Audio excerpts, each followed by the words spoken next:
This is God Beats Productions exclusive.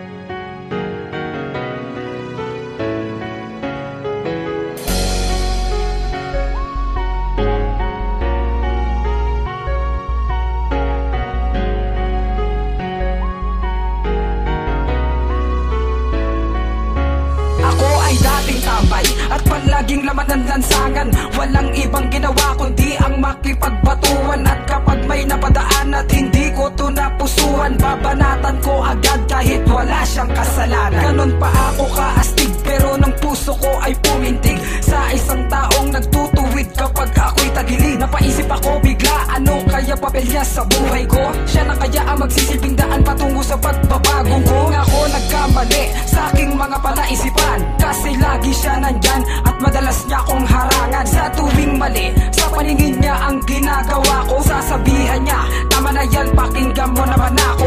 Oras na iyon, doon na ako nahulog sa kanya. Sabi ko sa aking sarili, siguro nga ay tama siya. Tapos ang ginawa niya, dahan-dahan niya akong binago. Salamat sa iyo sinta, dahil sa'yo natuto na ako. Salamat nga pala sa'yo, binago mo ang pagkatao ko. At dating magulo at pusong mapaglaro, Salamat sa lahat dahil nakilala kita. Binago mo ako mula nang dumating ka. Ikaw ang bumago sa aking pagkatao. Ang dating mapagbiro ngayon'y naging isang seryoso. Ano ba ang ginawa mo? Bakit nahulog ng ganito?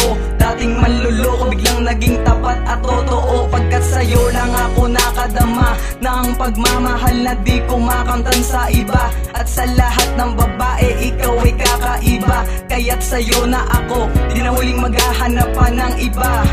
Di ko akalaing ako'y mahuhulog sa iyo, pagkat ang sabi ko sa'yo dati ay di tayo talo. Sadyang mapaglaro ang panahon, pagkat di kita gusto noon. Pero bakit biglang nahulog sa'yo ng ganon? Dati ay wala pa ako sa'yong pake, pero ngayon lagi kang hinahanap at di mapakali. Pakinggan aking awitin, ikaw at ako yan ang tangi kong dalangin. Sa tingin ko'y ikaw na ang babaeng karapat dapat na mahalin.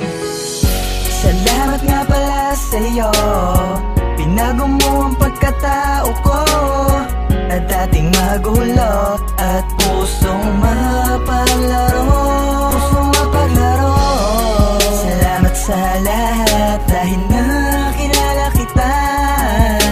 Binago mo ako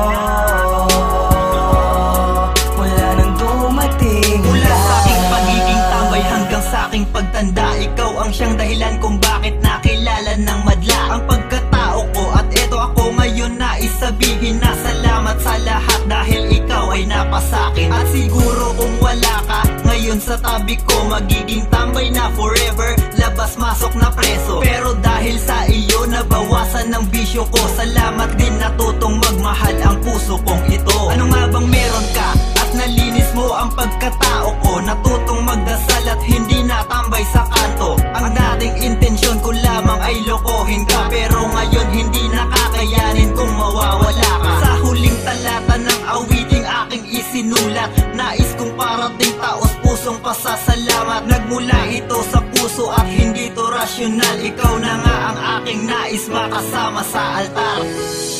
Salamat nga pala sa'yo, binago mo ang pagkatao ko. At dating magulo at pusong mapaglaro,